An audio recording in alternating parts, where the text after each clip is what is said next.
Hi, welcome to Cosplay Vicar. In this video today, I want to walk you through how I put together my Death Trooper helmet. I'm a part of the UK Garrison. I've got a number of costumes that I wear for the UK Garrison, and one of my favourite ones is the Death Trooper. Been doing the Death Trooper now for a number of years, and as you'll see on the screen, I've had the pleasure of walking the red carpet, or the blue carpet, for the last Star Wars film as my Death Trooper made it into national, UK press at the launch of The Rise of Skywalker, having the pleasure of walking there as my Death Trooper. And my Death Trooper build was probably one of the hardest builds I've ever done, one of the most complicated builds that I've ever done. And really good fun making it, but many mistakes along the way. So I want to almost help you a little bit by walking you through some of the things that I learnt while building, particularly today, my helmet. Now, the two helmets that I've got here, this one is the Armory Shop. This is the one that I got originally. I call him my Russian arms dealer. Dennis in Russia makes fantastic costumes. Yeah, sometimes there's little problems with them. Sometimes there's problems with shipping. Things get damaged coming from Russia. We could go into that further, but I don't want to. But I got hold of Dennis's Death Trooper kit, which is what I used. So this is his Armory Shop Mark 3X number 51. And this is the first Death Trooper helmet that I got. Now, I loved this when I got it.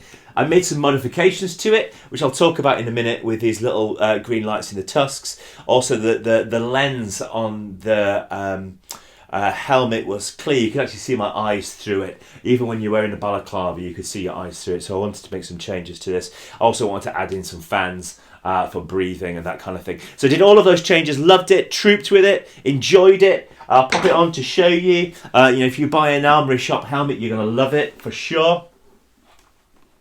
There we go. But the issue I had with it was I have a big head. So to get the big head, I had to get the larger helmet. Getting the larger helmet meant that it did at times look a little bit like a bobblehead. Fine when I was on my own. But the moment I trooped with other Death Troopers, every photograph I looked at, I went, I don't like my helmet. And it didn't help then when I bought myself a Death Trooper helmet speaker. And I looked at it and the scale of it, the size of it, and I was like, I want to make a better helmet. So this became my lockdown project. It's my lockdown project, which I am super pleased with. You are not going to get me happier than what I was able to make today. Happy with the paint job, happy with the print job, the finish, the way it works, the lights. I am over the moon with this. So I want to walk you through how I put this helmet together. And I'll pop it on in a moment just to show you. It's an incredibly complicated helmet to put together in the fact that all of these different surfaces, and I'll do some B-roll to show you, all these surfaces are painted slightly different colours, textures, so it pops. There's little elements that within the kind of print itself, you've got to do different parts that are printed differently. So it's actually incredibly complicated, but an utter privilege. There you go. That's one of the things that I'm working on at the moment. There's this plastic rim that goes around the helmet, and it does pop off. So I'm going to swap this out. I've got a little plan to swap that out and make that a little bit more solid. So let me just talk you through this. The files that I've got here come from Tom Campbell. Believe he's in Australia. I think he's in Australia. He was able to get scans from screen-used armour, 3D modelled them to actually create some phenomenal files. I would say this. If you're able to print your own, and you're able to take the time to make it work and look beautiful, you cannot get any better files than Tom Campbell's. In fact, I would say don't even waste your time or your money buying files from anybody else. It's just a waste of your time. You'll print them and then later down the line go, it's not as good as those Tom Campbell files. You'll just waste your time, you'll waste your money, you'll waste the printing time. If you can't do it yourself, a good way in is to get hold of the Armory Shop kit. I did love it, I do love it. I don't want to speak ill of it, it's just I looked like a bobblehead, so I wanted to work on it. And that's one of the key things about cosplay, is developing, working on. Fiddling with your kits, you know, you're never finished, you're always working. So here we go. 3D printed the entire helmet myself, printed out of ABS plastic. It's also got this here, which is the NSM monitor, has the little green light in there. I'll walk through how I did this stuff in a moment, all held on with magnets. Yeah, so you 3D print it, you sand it. What I used was the simple spray putty. Great value, sprayed, sanded, sprayed, sanded, sprayed, sanded. Once I'd done all of that and I was ready to paint it, what I actually used was Halford's paint. I actually found this worked really well. I used the Halford's primer, because then you know that the paint matches the primer. What I found was, if you don't use the right primer that matches the right paint, you will have spattling, cracking, it'll look uneven. You will even find it may affect with the spray putty. I did find there were some areas on some of the test prints that I did where the primer was thin, the paint actually was affected by the spray putty. So generous in the primer. What I then did was I sprayed this. I don't have a can of it, but I used the Halford's enamel black spray. Why enamel? It's just a bit thicker. And what a lot of people don't realise is with the enamel paint, because it's thicker, if there's anything that you've not quite finished or sanded perfect, you can get away with it because the paint's a bit thicker and it hides the crimes. So I found that very, very, very helpful.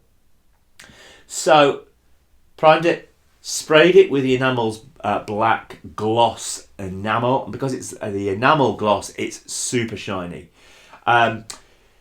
What you will then notice is this is a lot shinier than this.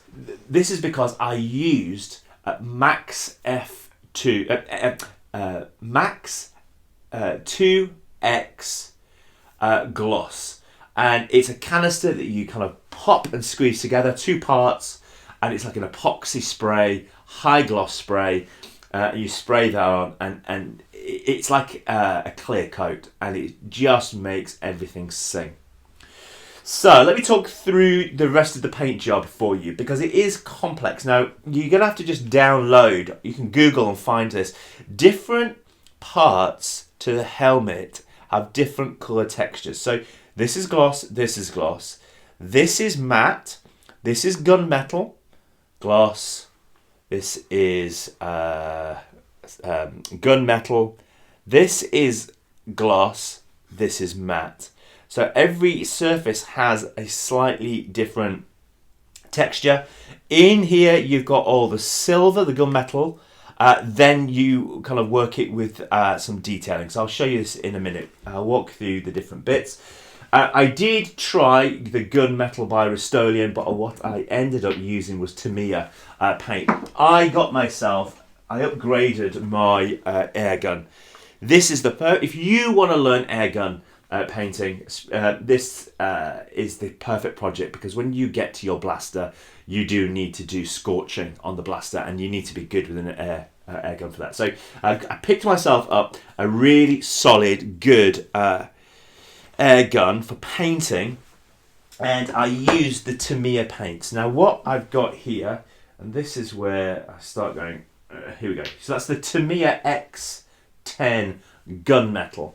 That's what I used all the way down the middle. It's what I used on the 2 front pieces here, masking it off.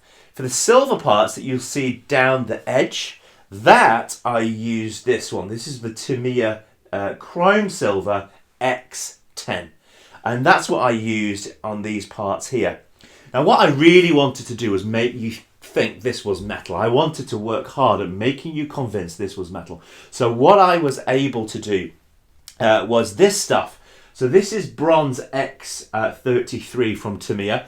Loved it. I mixed this with the smallest, I don't even say I mixed it with the smallest amount of black, because the amount I put in was so insignificant you could almost ruin the bronze. When you put this bronze on the gunmetal and on the silver, it acts almost like a, not really a paint, but like a it's like it's putting dirt in there. It's like weathering, but with your spray gun. It is like a weathering, and it almost causes what you could almost think is a rust. It's not rust, but it gives that texture to it, and you'll see it all in these sections here. Just love that, and down the middle. I was really pleased with how that turned out. I spent a number of hours slowly going in with a little bit of this to really create an effect that made it look like battle-worn metal. The matte black that I used here, I'm going to talk you through a couple of options. One option was the high coat, perfect finish matte black. That worked well. It was good. It was good. It wasn't my favourite, but it was good. I actually got hold of, and I can't find a can. I use so much of this stuff. Oh, no, that's the matte black as well. Oh no. Okay. Well planned. Okay. The matte black I use for lots of blaster projects. What I do find worked beautifully, and it worked really nicely on these, is this stuff. This is the Chalkboard Paint by Rust-Oleum. Why would you use chalkboard paint? This is almost like a matte. It's like a double matte. So when you really want to make a gloss thing and the matte really stand out as matte, this stuff was incredible. And that's what I ended up masking and using on the back here. So on the back panels here, these are all matte, and I actually used that spray in there as well as on the front for the matte tubing here. So I think that's the paint. The Tamiya chalkboard, I didn't realise I still had a can of. Well, it's empty, but it's just been sitting around. That's what I used. And then we finished it off with the Max 2-part epoxy spray, clear coat. That worked really well. Obviously, I didn't use that on the matte because that'd be pointless. So that is the helmet printed, sanded, and painted. Once you've done that, the next bit of the project is the tusks at the front and the lights. Now, what we've got in here is a little lighting setup that I want to share with you. Couple of things about it. You may now in the recording hear a high-pitched squeal. If not, you probably do now. What that is I used some of these Elwire pads, and they're powered inside with this little device that has a set of AA batteries in it. And what this does is it's like a transformer that changes. I'm not an electrician, but I know if you attach AA batteries straight to them, it doesn't work. So you need this. Now that has a high-pitched squeal. Now some people say it drives them mad, and to be honest, if you're in your room on your own, you're like, what is that? What's going on? When you're in a Comic-Con or you're at a hospital or you're doing a visit as a part of a troupe, you never hear it. You don't even notice it's there. But it is rather loud. I'm going to turn it off just so it doesn't. There we go. Now what's fun is this one is on. Oh, I've just noticed something I didn't know. That is making a quieter noise. I might switch those over. I'm glad I've done this. I've noticed that. Now, Elwire comes, and this is where I want to save you some money. Elwire comes in a number of different shapes. When I upgraded the tusks on here, I bought these. I wanted to test out and work out what was the best option for lighting the front of those tusks. So there's a number of options. Now the option I used isn't any of these. So the one I used is half the size of this. The way that Elwire works is there's a positive that goes round and then back, and it's like there's a trail of electricity that powers the entire pad. You can cut into these pads, as you can see that I've done kind of on the corners of this one here, or this one here started its life as, yeah, the circular one, that one there. That doesn't work anymore. That was a test, doesn't work because I cut across the flow of the power that goes round. So I had to fiddle to work out which of these pads is going to work for me. I ended up going for a pad that I don't have here anymore because obviously I've used it. But it's essentially the same design as this one. The wires come in at the top and they go round the edge. But the way this works is I'm able to cut into this and cut the shape out in the corner. And that works fine. If you were to cut some wavy lines, where you cut back into the pad, you end up with dead zones. So you'd end up with an area that's dead and an area that works. I would recommend, look, you only need 2 that works. Buy 5. Like I bought 4 of each and mucked about with them. But the one that you want is essentially about that size. Kind of stops there, and but the wire comes in at the top. And what you're able to do is fold this through. So inside here, you have, inside the tusk, you've got the little pad, and then the wires for the pad then come through the helmet and come out on this side here, and I then run them. You know when you buy an IKEA sofa, they have those weird tubes that go down the side of the sofa. It's just like a corrugated tube. That's what I've ended up using in here to run the cables round to the battery pack at the back. So this Elwire, the link to the Elwire company, you'll find them at the bottom. They're great. You will make mistakes, but this is definitely, if you think you're going to be able to just put a couple of LED bulbs in there, you end up with little spots of light, not the whole cover of light. And I really wanted to make sure that the whole thing was really well lit. That's what I was after. As you can see, there we go, with this one. Now this one, my original one from the Armoury shop, I ended up actually using the smaller circular ones in here because they're just not as big. The tusks, I know the helmet's bigger, but the tusks, the lights inside are much smaller. And you'd notice that between the two. So I did need to change up what I'd done there. So lights inside like that. The way then that I've put the fans in, I have a fan here on the side. I was going to put a second one in, but I found with this one I only ever use one of them. It draws the air through the air holes here anyway, so it's not a problem. And the way I use that, I just have a little battery pack with an on and off switch. That's got Velcro on it, and that Velcro's at the back, which means then that whenever I want this, I just put the battery pack in, and it just tends to run through the entire troop. Very pleased with how this works. I do have an on and off switch on my Stormtrooper helmet, but I found I never really turned it on and off. I just had it on or I had it off depending on the weather. So I have that just permanently on or off. If I do need to turn it off for any reason, there is a very easy on and off switch on the side of there. So that's just a USB battery pack. And the fan that I have in here is just a very normal USB powered PC fan. It's the kind of fan that you would have on your computer PC.